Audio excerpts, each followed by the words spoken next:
சிறைச்சாலை நீதி அமைச்சர் பதவிகளை சொல்லி எதிர்கட்சிகள் அது தொடர்பாக கட்சிகள் இது சம்பந்தமாக நேற்றைய தினம் நாங்கள் பாராளுமன்ற உறுப்பினர்கள் குழுவிலே நானும் சேர்ந்து ஆராய்ந்திருக்கிறோம். இந்த பதவி விலகல் அல்லது நம்பிக்கையில்லா பிரேரணையிலே கைச்சாத்திடுவது இல்லை என்று நாங்கள் தீர்மானித்திருக்கிறதோடு பதவி விலகச் சொல்லி நாங்கள் ஒரு நிலைப்பாடு எடுக்கவில்லை. அது விவாதத்துக்கு வருகிற போதும் நம்பிக்கையில்லா பிரேரணைக்கு ஆதரவாக வாக்களிக்க மாட்டோம். ஆனால் அப்படியான ஒரு சந்தர்ப்பம் வருகிற போது பல குறைபாடுகள் சம்பந்தமாக நாங்கள் பேசலாம் என்று தீர்மானித்திருக்கிறோம். சிறைச்சாலையிலே நடத்தப்படுகிற படுகொலை இது அல்ல முதலாவது விடயம். இது முதலாவது தடவை அல்ல. இது 83 ஜூலையிலே மிக மோசமான படுகொலை 53 பேர் கொல்லப்பட்ட சம்பவம் இருக்கிறது.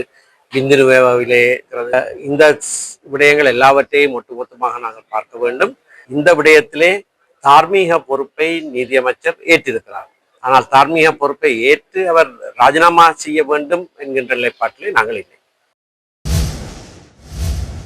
இதனிடையே நீதி அமைச்சருக்கு எதிராக எதிர்க்கட்சியினால் கொண்டுவரப்படும் நம்பிக்கையில்லா பிரேரணைக்கு ஆதரவு அளிப்பதா இல்லையா என்பது தொடர்பில் தமது கட்சியுடன் கலந்துரையாடி தீர்மானிக்கப்படும் என ஐக்கிய மக்கள் கூட்டணியின் பங்காளி கட்சியான ஸ்ரீலங்கா முஸ்லிம் காங்கிரசின் தலைவரும் பாராளுமன்ற உறுப்பினருமான சட்டத்தரணி ரவுப் ஹக்கீம் தெரிவிக்கின்றார். இந்த விவகாரம் சம்பந்தமாக எதிர்க்கட்சிகள் கூடி ஒரு முடிவெடுப்பதான தீர்மானம் எடுக்கப்பட்டிருக்கிறது.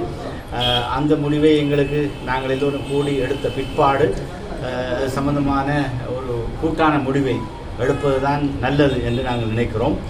இதுவரையும் கட்சி மட்டத்தில் அந்த விஷயத்தை நாங்கள் ஆராயவில்லை. எனவே அதன் அடிப்படையில் இந்த விவகாரத்தில் ஏற்கனவே தான் பொறுப்பு கூறுதல் தான் அதற்கு பொறுப்பை ஏற்றுக்கொண்டிருக்கிறார். இனி ஏற்றுக்கொண்டவர் பதவி விலக வேண்டுமா இல்லையா என்பதுதான் அடுத்த பிரச்சனை.